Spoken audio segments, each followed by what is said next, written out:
बीते दिनों खियूंसर विधायक रेवंत राम जी डांगा का जो पत्र वायरल हुआ था, उसके बाद आपका कोई नाम ही नहीं था उसमें कि गजेंद्र सिंह खियूंसर ने वो पत्र वायरल किया है। लेकिन फिर भी वो बोल रहे हैं कि ज्योति मिर्धा मेरे ऊपर आरोप लगा रही है। तो आपने आरोप ही नहीं लगाए, फिर भी वो कह रहे हैं, और वो कह रहे हैं अब मेरे को सबूत ला के दीजिए।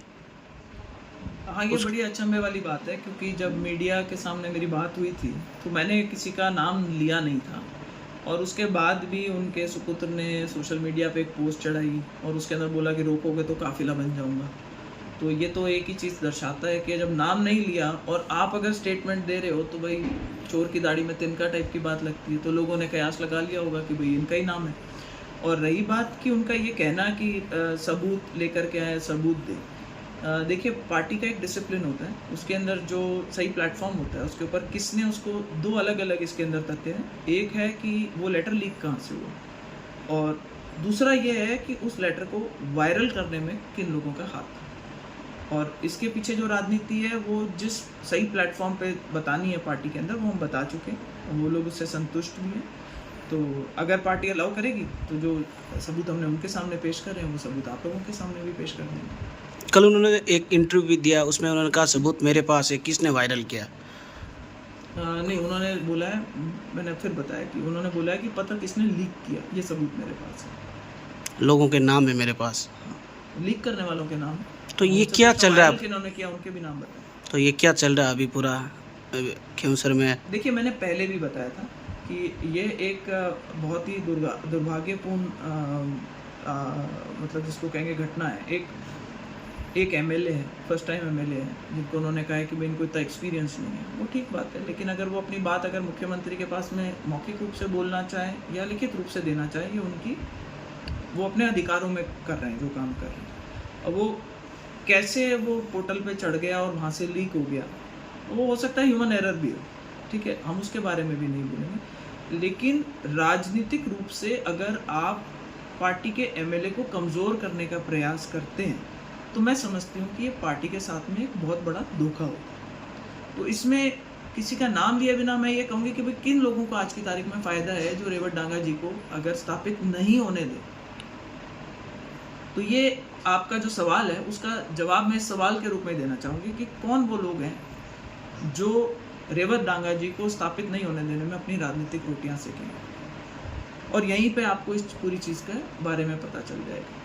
और रही बात कि जो मीडिया में उन्होंने इंटरव्यू दिया उसमें उन्होंने 3-4 चीज़ें और भी बोली थी जिन पे कि भाई चुनाव के अंदर नतीजे किस तरीके के रहे हैं, उनकी मानसिक स्थिति ऐसी हो सकती है। तो मेरी मानसिक स्थिति तो जो है वो जनता के सामने ही है और मैंने जिस दिन से पार्टी में आई हूँ मैंने पार्टी को मजबूत करने का ही काम किया।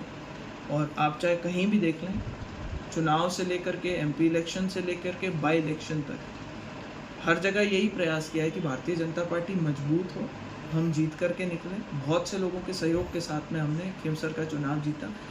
आज मंत्री जी का कल मैं इंटरव्यू का कुछ हिस्सा सुन रही थी जिसमें वो श्रेय लेना चाह रहे थे कि भाई हम चुनाव हार रहे थे खियूंसर में, इसलिए मुझे भावुक होकर के और एक स्टेटमेंट देनी पड़ी। उस स्टेटमेंट के पीछे की जो कहानी है वो और भी ज़्यादा रोचक है क्योंकि उससे पहले तक जब तक वो स्टेटमेंट नहीं आया आप देखेंगे कि गजेंद्र सिंह जी की और उनके बेटे की बहुत कम भूमिका रही थी चुनाव प्रचारों के दौरान।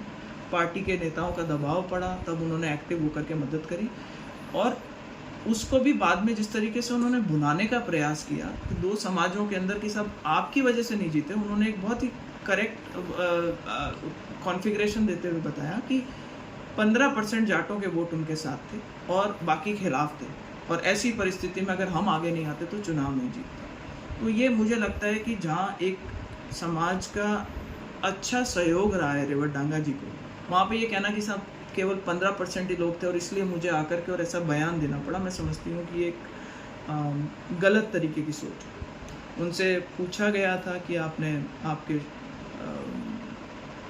जो महकमा है उसके अंदर कई जगह भ्रष्टाचार के आरोप लग रहे हैं, तो अभी उन्होंने दाएं बाएं बैटिंग करी कि जी फाइलें जो हैं वो दिया कुमारी जी के पास भी जाती हैं, फाइलें जो हैं वो आयुष की जो हैं वो दूसरे जो हमारे उप मुख्यमंत्री उनके पास भी जाती हैं। आप डायरेक्ट सवाल का डायरेक्ट जवाब दें तो आप ज़्यादा चीज़ उचित लगती है। रही बात, एक और स्टेटमेंट आया था उनका कि मैं तो मंत्री हूँ और बड़े बड़े काम करने में लगा हूँ, छोटी छोटी चीज़ों के लिए मेरे पास समय नहीं है।